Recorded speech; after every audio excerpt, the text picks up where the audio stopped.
Good morning, brethren, and welcome to our bi-weekly program entitled A Glance at the Word, which is broadcast live on Facebook every Monday and every Wednesday at 8 a.m. West Africa time, which is 7 a.m. GMT. Today is Monday, the 12th of September 2022, and our topic this morning is entitled Profitless wickedness. Profitless wickedness. That's the title. Profitless wickedness. Let's read in the book of Mark, chapter 6. Mark, chapter 6, verses 17 to 18. Mark, chapter 6, verses 17 to 28. 17 to 28. Let's read. Mark chapter 6, verses 17 to 28. For Herod himself had sent and laid hold of John and bound him in prison for the sake of Herodias, his brother Philip's wife, for he had married her.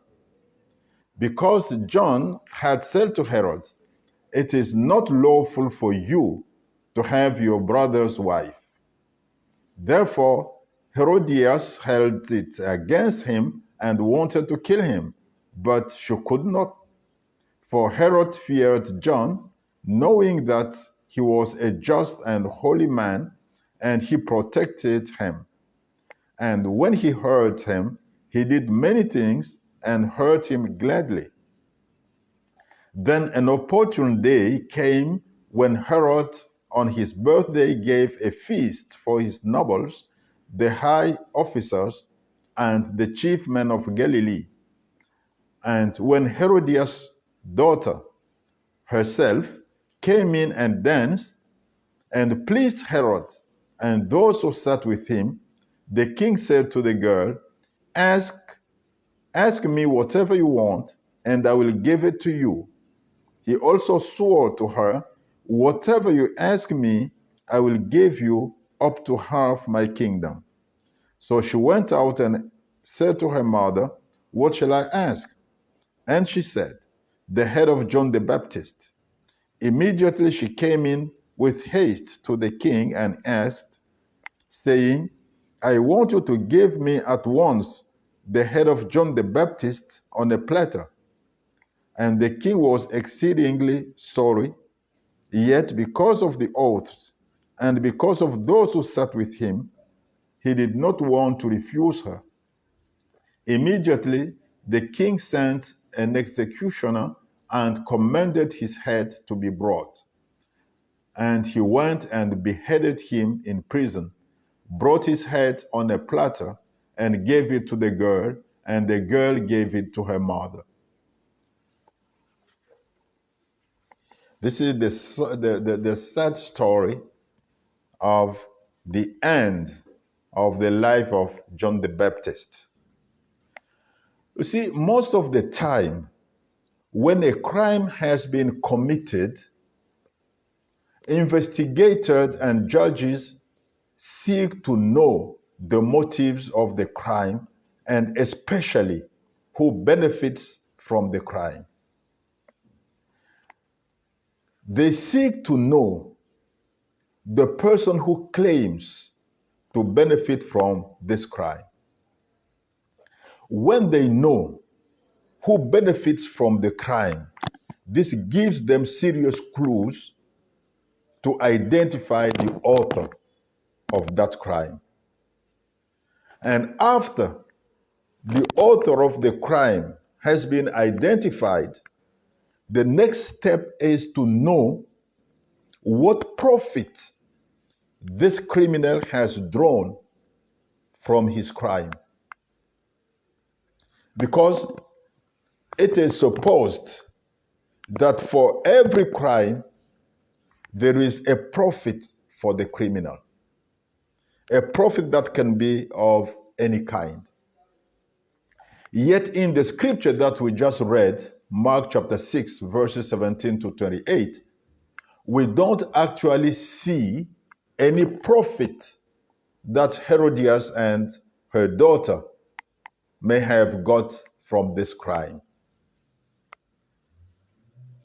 So this crime seems to be profitless. Let's go a bit deeply in this story. This story is, in fact, a piece of history, not just a story like that, just a piece of history that actually took place. Herod was in love with his brother Philip's wife, and apparently Philip's wife too was in love with Herod. I don't know whether they were already cheating on Philip, but what we know is that Herod eventually married Herodias, his brother Philip's wife. And this is not lawful.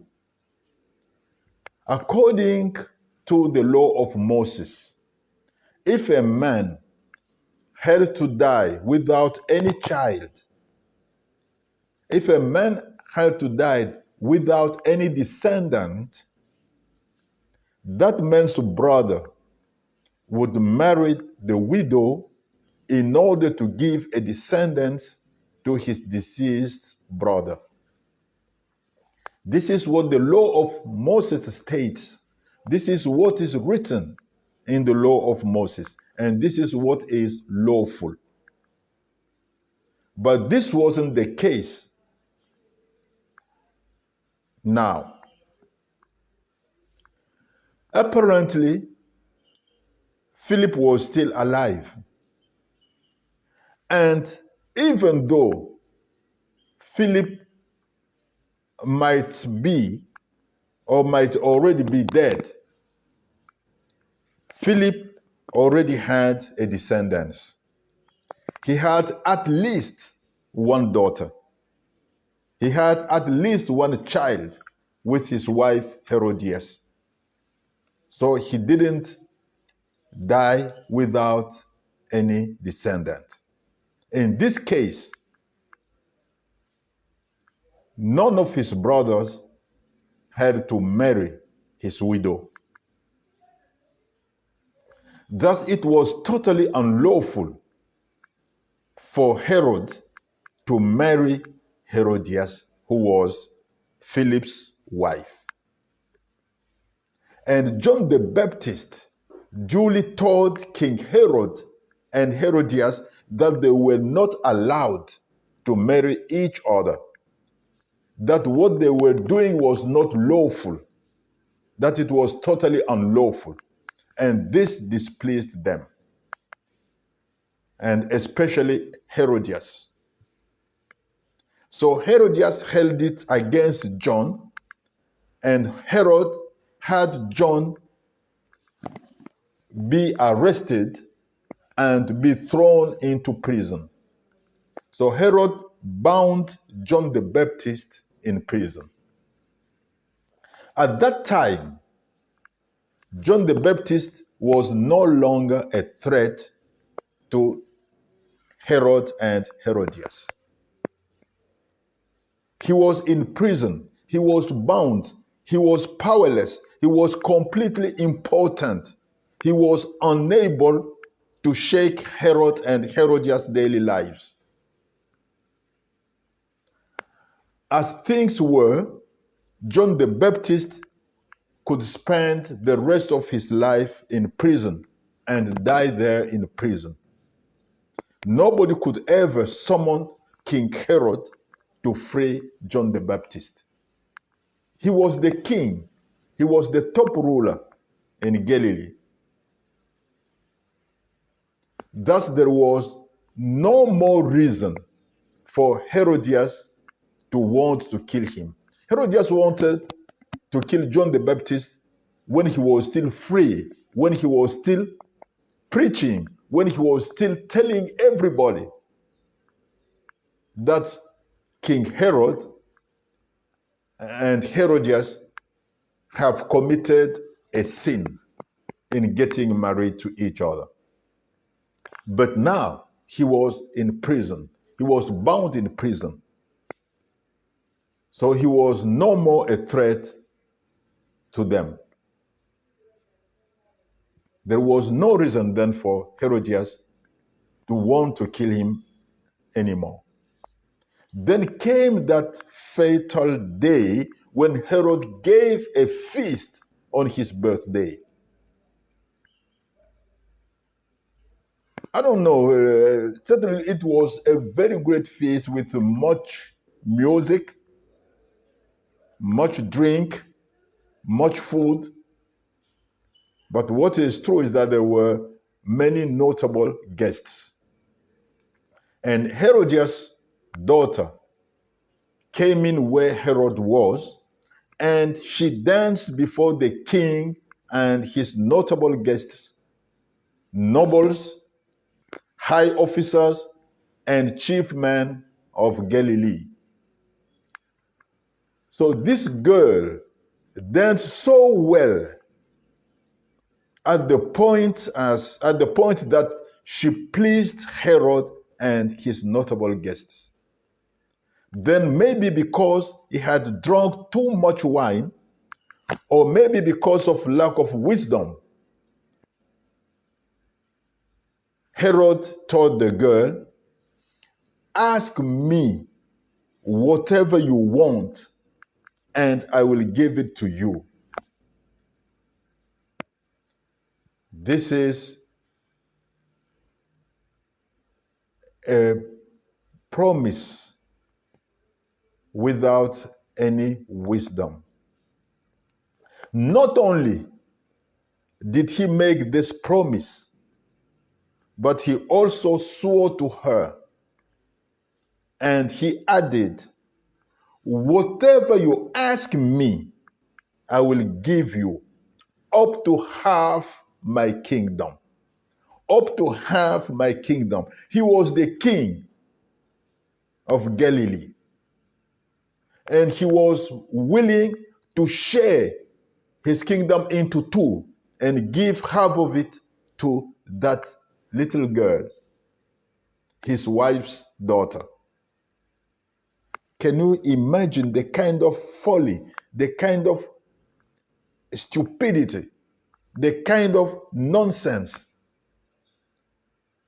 that was coming out of the mouth of Herod, the king of Galilee?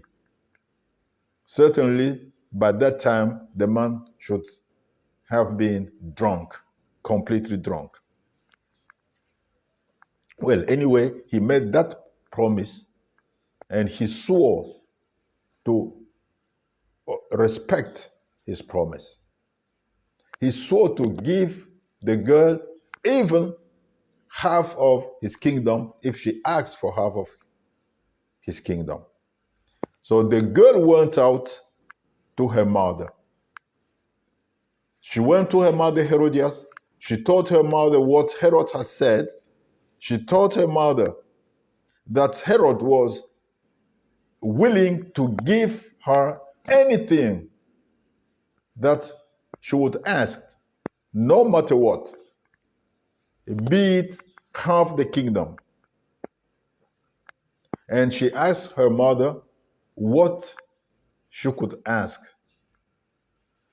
One would expect that Herodias would tell her to ask, for example, for a mansion, for a house, for a farm, or even for half Herod's kingdom. Because all these things would positively profit them for a very long time, for their entire lives. But no, Herodias taught her daughter, to ask for the head of John the Baptist on a platter. The head of John the Baptist. What profit would they draw from the head of John the Baptist? What profit would they get from the head of John the Baptist? What profit would John the Baptist's head bring them? There was no profitable thing, there was nothing profitable that they would do with the head of John the Baptist. They couldn't sell it.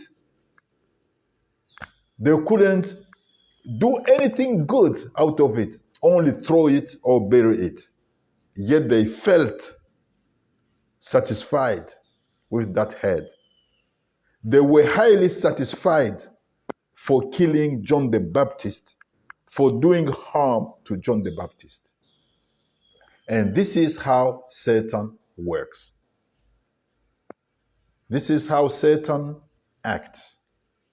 Satan doesn't seek any profit out of what he does in your life. What counts for Satan is just to do harm to you. That's all. From the very beginning in the Garden of Eden, Satan was only interested in doing harm to man, not in making any profit out of what he was to do to man. What did he profit, for example, in separating man from God, in causing man to die? What did he profit? Nothing, nothing at all. This didn't change his position at God's side. This didn't change anything in his position. He didn't recover the position that he had in heaven. He didn't recover the position that he has lost. And he didn't even take the position that was designed for man. And he clearly knew that things will remain that way, that he will never recover his position and that he will never get the position of man. And Satan's agents too use the same pattern of wickedness as their master Satan. They harm people even though that harm doesn't bring them any profit at all. What interests them is just to do evil to people, just to harm people. So what counts for them is just to be wicked and to make others miserable. The more they make you suffer, the happier they are. The more you are miserable because of what they have done, the happier they are. Profitless wickedness. This is, for example, the case with sorcerers. They kill and harm people even though the death or the harm of those people wouldn't bring them any profit at all. For example, your child just got his university degree, and your neighbor, your neighbor next door, who is a sorcerer, is not happy. And he holds it against you for no reason. So to do you harm and make you miserable, he decides to kill your child. So he kills your child or he destroys your child in a way or another. What he does will not bring him any profit at all. It will only make you miserable. And the sorcerer will be very happy to see your misery, even though this misery of yours doesn't profit him at all. This only is profitless wickedness. And this is what sorcerers always do. Profitless wickedness. Wickedness doesn't see any profit. Wickedness doesn't seek any profit. Wickedness only seeks to make you miserable.